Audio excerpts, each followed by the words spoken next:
The skyscraper episode was one of the scariest experiences I've ever had. I was put through a number of different challenges. One was to go into a burning building with some very experienced firefighters. There was a part in that where we did a VR experience replicating going up and walking on that skyscraper, and a friend of mine is even more scared of heights than I am, and he put the goggles on and we did our best to make it as traumatic for him as possible, and he's never recovered. That is so real. I had to walk out across a beam that was on top of a skyscraper, and I'm not great with heights, and it was wild. If I look calm, this is some of the best acting I've ever done. Yeah. Nice! Let's go, big man!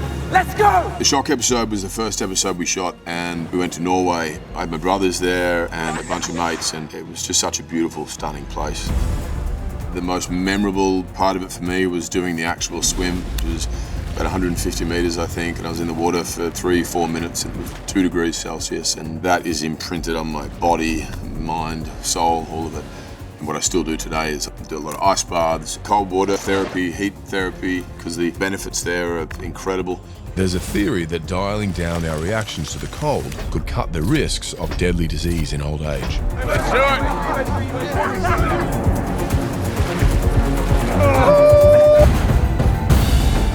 The fasting episode was horrible. I didn't eat for 4 days, and so I was just miserable and cranky and hungry, irritable.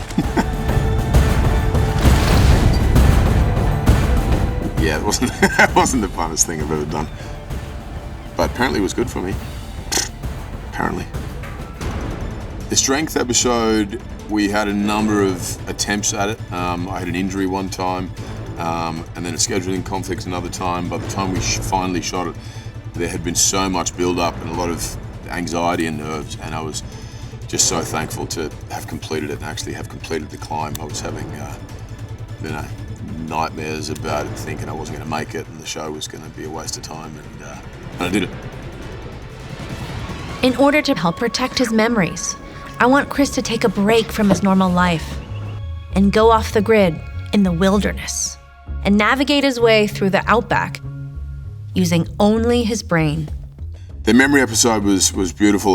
We did a hike through the forest with a friend of mine, Otis Carey.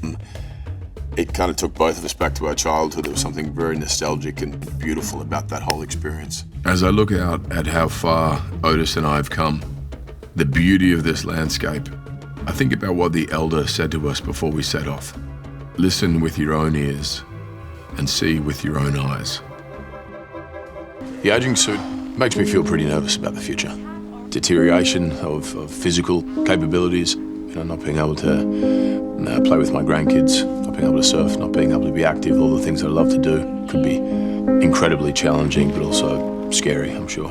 Acceptance was intense on a number of different levels. I was confronting my death and talking to people who were close to death, around death regularly, and having to talk about my own experiences and ask myself some pretty intense questions and face some truths that we all face. It was kind of life-changing, that episode.